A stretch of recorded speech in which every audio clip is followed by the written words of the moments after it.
¿Qué tal? ¿Cómo se encuentran? Me da mucho gusto estar con ustedes. Mi nombre es Alejandro Emiliano. Estamos en este diplomado continental Evangelizadores para la Ciudad. Retomamos nuestra asignatura denominada Métodos de Investigación Social aplicados a la pastoral. Hemos tenido un recorrido por algunas técnicas y ahora llegamos a lo que se conoce como el mapa mental. Diríamos, cuando nosotros nos movemos por el espacio en que vivimos, no lo hacemos de manera, diríamos, inconsciente totalmente, sino que vamos moviéndonos utilizando los elementos que hemos descrito. Caminamos por donde la gente camina, por seguridad nuestra, nos guiamos con las cotas que vamos viendo en nuestros recorridos, vamos llegando a los nodos para irnos despejando hacia los diferentes puntos a los que nos dirigimos y en general buscamos no saltar bordes. Y estos bordes, estas cotas, estos nodos, todos estos elementos han sido construidos socialmente, es decir, el grupo que vive en ese espacio ha ido construyendo su espacio, dándole significado, delimitando, poniendo cotas para guiarse, en fin. Pero estos elementos no es que los tengamos aquí en la cabeza de una manera tan analítica como lo hemos hecho. No, al contrario. Esto se va armando de alguna manera y hace un mapa mental. Un mapa que nosotros de alguna manera reconocemos, tenemos en alguna parte de nuestra memoria. Diríamos, es una objetivación de esta territorialidad subjetiva, en donde no solamente se encuentran elementos físicos, sino elementos físicos que están siempre acompañados de cuestiones emocionales y se les ubica materialmente los recuerdos que uno vive allí en esos espacios. Diríamos con otras palabras, nuestras experiencias llenas de emociones dentro del espacio de convivencia diaria, cotidiana, se van sintetizando, estos elementos analíticos se van sintetizando en una estructura, en un teórico, llamémoslo así, denominamos mapa mental, que no solo nos permite movernos, no solo nos permite tener seguridad, sino permite recuperar nuestra propia historia, nuestras propias emociones. Desde luego que este mapa mental, este constructo teórico, es individual, aunque me lo han dado las personas con las que vivo, las que me rodean, mis vecinos. Lo cierto es que lo he ido construyendo yo, con mis significados, con mis aportes, y diríamos es intransferible. Mi mapa mental no se lo puedo dar a nadie más porque como está lleno de mis emociones, son emociones que no puedo transmitir en ese sentido porque son mías, son mis memorias. Los demás quizá compartan una parte de esto, de estas emociones, pero desde luego serán suyas, no serían mías.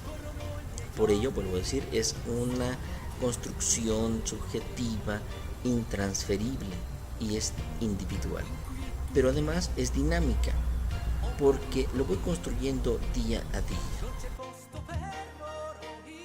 Un paciente que tiene su rutina por la mañana de salir de su casa, dirigirse a una práctica deportiva llamada yoga y para ello atraviesa ciertas avenidas que están con puentes peatonales para permitir el paso más seguro, más adecuado. Y durante mucho tiempo la persona ubica esa ruta sin mayor problema. Pero en algún momento alguien lo asalta en uno de los puentes. Entonces la persona ya no se siente segura en esa ruta y tiende que modificarla. No es lo mismo, y entonces la seguridad de ir a practicar el yoga se va transformada. Ya no es la misma experiencia. Tiene intermedio en ese espacio, en esa ruta, una situación emocional de inseguridad que va a impedir desde una óptica esa práctica. Tiene que cambiar o el punto donde practica yoga o la ruta para llegar. Y no porque tenga que hacerlo, sino porque la propia inseguridad que siente le lleva a evitar esos lugares de amenaza, de peligro.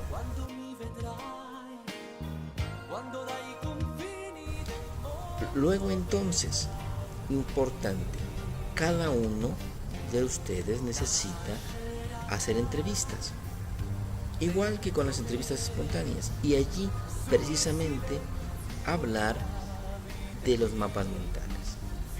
Los mapas mentales tienen accesos de diferente manera. Uno es precisamente en la plática.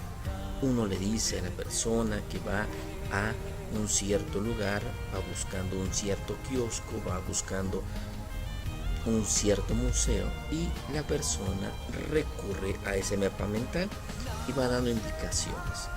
Va usted derecho y luego cuando se encuentre la mandarina va a dar vuelta a la derecha, va a seguir, en fin, va a dar razón de su mapa mental. Esa es una manera. Otra manera es pedirle explícitamente que haga un dibujo. Es decir, sabe que yo no entiendo completamente lo que me indica, preferiría que en esta hoja me escribiera, me dibujara cómo llegar. La persona entonces esto que tiene aquí lo va a poner por escrito, diríamos, lo va a objetivar para nosotros. Pero eso que va a construir no es una fotografía de la realidad o del camino o de la ruta, es lo que ha abstraído la propia persona, y entonces va a poner lo que es importante para la propia persona. Yo les pondré, ustedes tendrán acceso a algunos mapas mentales, y son algunos, son fotografías de estos mapas mentales, y quiero poner como un referente. Los mapas mentales que van a ver se refieren a un lugar denominado Hornos en la Ciudad de México.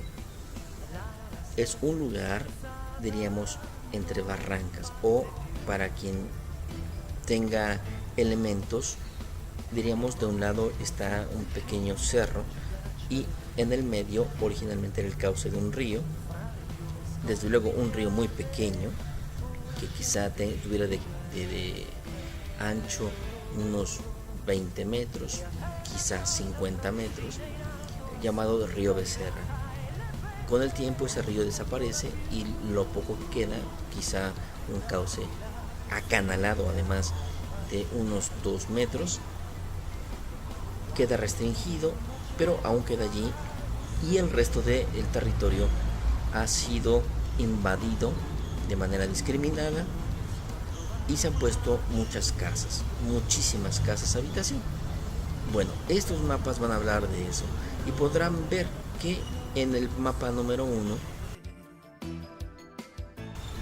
la persona describe el río con una línea y luego coloca alrededor unas líneas onduladas indicando que es un área verde, un cuadro al centro indicando que es una capilla, y el resto pone esta pequeña montaña, este pequeño cerro con caminos, con escaleras, con cuadros que van a representar casas, significando para la persona algo importante, no solo el río, el área verde que quizá jueguen ahí los niños, sino esas escaleras, esos pasajes que permiten atravesar de un lado a otro este cerro, esta esta pequeña montaña.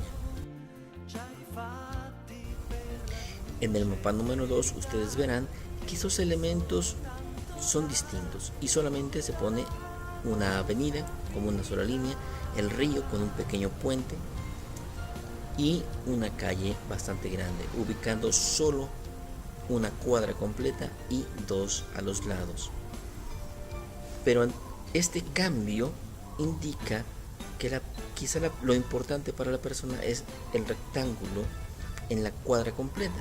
Quizá allí esté su casa, que es lo que le interesa, y no tiene relación con el resto. En el mapa número 3 verán algo totalmente distinto, son puras líneas rectas, en donde pone al final de cada línea una colonia, y al final, algo bastante alejado, algo que es Tacuba, y para quien está en el medio sabrá que Tacuba, o Tacubaya me parece, es como un paradero de autobuses, de transportes colectivos que llevan desde la parte más lejana o más urbanizada de la antigua ciudad hasta estas otras partes que han sido invadidas y que en su momento eran áreas verdes, minas de arena. En el mapa número 4 podrán ver todavía otro modo de entender esta parte de la Ciudad de México. Pone desde luego la casa de la persona, pone el elemento de la capilla y la avenida y el río.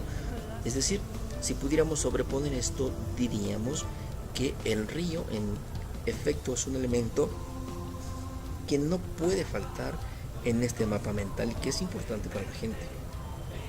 Quizá porque al dividir el territorio necesitan cruzarlo, quizá porque lleva aguas negras pero a cielo abierto y que está en medio de un área verde.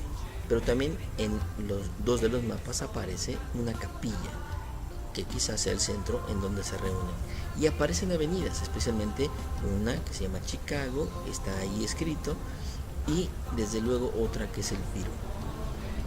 Estos elementos se van sobreponiendo y tenemos acceso a los elementos que para las personas que viven allí son importantes, son signos que tenemos que entender, ingresar a ellos y desde ahí comenzar a entender la relación que tienen para las personas.